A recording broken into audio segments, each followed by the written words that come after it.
Cabinet లోని సహచర మంత్రులకు పోర్ట్ఫోలియోలు అలాట్ చేశారు తమిళనాడు సీఎం విజయ్. మరి ఎవరెవరికి ఏ శాఖలు కేటాయించారు, విజయ్ దగ్గర ఉన్న శాఖలేంటి చూద్దాం. తమిళనాడు సీఎం విజయ్ సుదీర్ఘ కసరత్తు తర్వాత నేతల సీనియారిటీ, వారి అర్హతలు, విధేయత ఆధారంగా పోర్ట్ఫోలియోలు కేటాయించారు. సీఎం విజయ్ కీలకమైన హోంశాఖను తన దగ్గరే ఉంచుకున్నారు.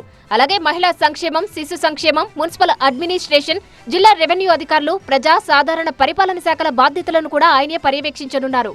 ఇక కేఈ సెంగోటియన్ కు ఆర్థిక శాఖ దక్కింది. ఆర్థిక శాఖతో పాటు పెన్షన్లు, పెన్షన్ భత్యాల బాధ్యతలు ఆయన చూసుకుంటారు.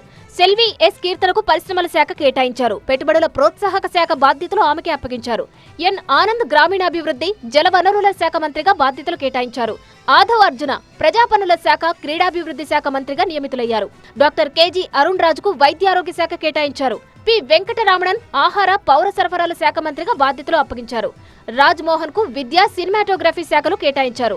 డాక్టర్ టీకే ప్రభుకు సహజ వనరుల శాఖ కేటాయించారు. ఖనిజాలు, గనుల శాఖ బాధ్యతలు ఆయన నిర్వహిస్తారు. ఇక త్వరలోనే మంత్రివర్గ విస్తరణ దిశగా విజయ్ కసరత్తు చేస్తున్నట్టు సమాచారం. కాంగ్రెస్ నుంచి 2 విజయ్ కేబినెట్ లో మంత్రులు కానున్నారు.